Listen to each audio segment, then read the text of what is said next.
Okay, full disclosure. I am in awe of Gaelic footballers. Their dedication is off the charts. Their perseverance is a thing of legend. They're the beating hearts of communities up and down the country. Nothing symbolises this commitment more than a GAA player driving alone to a big match or a training session. So I'm going to join them on it to find out why these players can't quit. This is The Drive.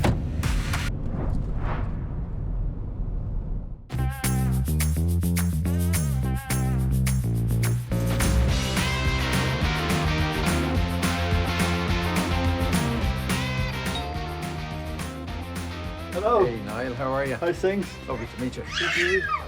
Oh, this is a good time. Yes, boys. Ready to rock. He's going training as well. He's looking to go training, yeah. So how far do we have to go? About 35, 40 minutes. Really? Yep. 40 minutes there, 40 minutes back. Yeah, everybody just sort of thinks it's the games and playing in front of crowds and stuff, but there's a lot goes into it on the flip side. Last year was my 9th year on the Tyrone team and my first All-Ireland win, obviously, and in my first year in, we got to the semi-final, but I sort of thought that this was it, that it was just the natural progression. Then the following year would be the final, and then we'd win one, and it just didn't work like that. You sort of, it went on a bit, and at the start of last year I was wondering, were we ever going to get a chance to win? So can you put it into words for me what it was like winning that All-Ireland? Relief was the biggest thing that went through my mind. I suppose in the 74th or 75th minute you realised that you were going to win. It was just class. And like from an early age, is that something that you thought was possible? I can't remember the year, but I can remember making a promise to my dad one year Tyrone got beaten in the qualifier, and just to cheer him up I said that I promise that someday I'll win All-Ireland for you. And it worked. It is up, there's the final whistle. It's Tyrone's turn to celebrate. Where do you think you got your edge from? I've always been really competitive. If you're going to do something and you're going to invest your time in it, you might as well do it to succeed. Is there a downside to all that, though, that competitiveness? Is there a self-destructive element to that? There was at the time, yeah. Like, social media was a big factor at the start. In particular, Twitter was huge. Like, you know, if you make a mistake, you take a lot of flack for it. Sometimes it's personal too, which is tough to read, like, because people don't know who you are, and sometimes you just feel like, is it really worth it? I mean, forgive me for getting too personal, but do you ever go into a really dark place? Like, I've probably had other things in my life that have put me to a darker place. Mm-hmm. We lost 2 children through 2 different types of miscarriage, basically. Me and Ciara's first anniversary, and unfortunately our first miscarriage. And then Tyrone were doing really well in 2018, and we got the All-Ireland final, and it was tough because we kind of had an idea that something wasn't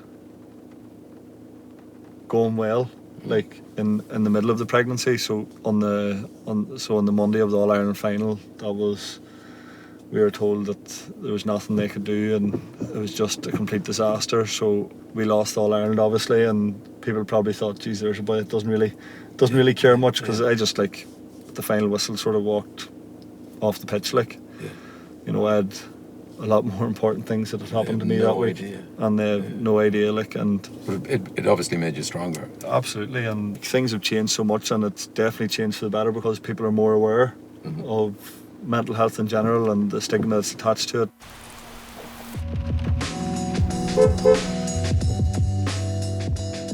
I'd be so excited to be in the camera.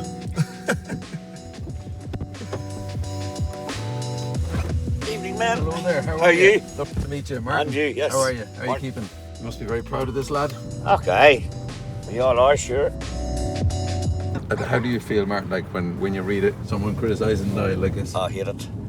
I absolutely hate it, because it's very easy to demonise somebody who's done something wrong, but you haven't realised the hours, the dedication and the work that has went into trying to get it right. One of the Ulster finals, Ciara had sat on the opposite of the covered stand, and I had went up to hit a free kick at the start of the game. There's a couple of older gentlemen sitting beside her and her friend, and once I started leaving the net, here he goes again, look at this here, up the pitch to get his name in the paper tomorrow.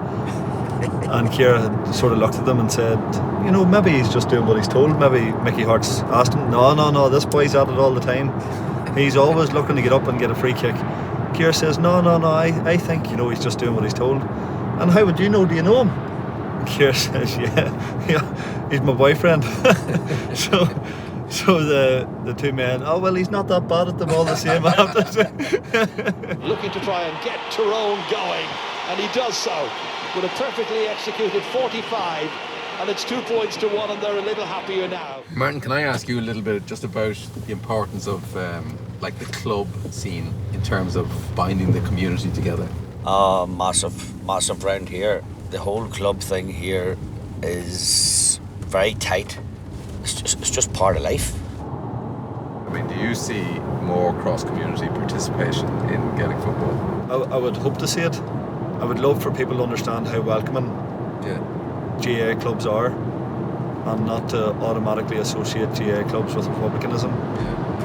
This is us just coming up to the training ground now. I'll leave the keys in the car for you, alright? You need to get me out too. Oh, there's a child lock on that door. Will you open the door? The child's locked in. Run! You'll be late for training, come on! Some footballers go to extraordinary lengths. That's why you do it, you know, because you always know you come home, you have some support. And so I suppose that's your drive. It reminds me of an island I worked on for a while, many years ago.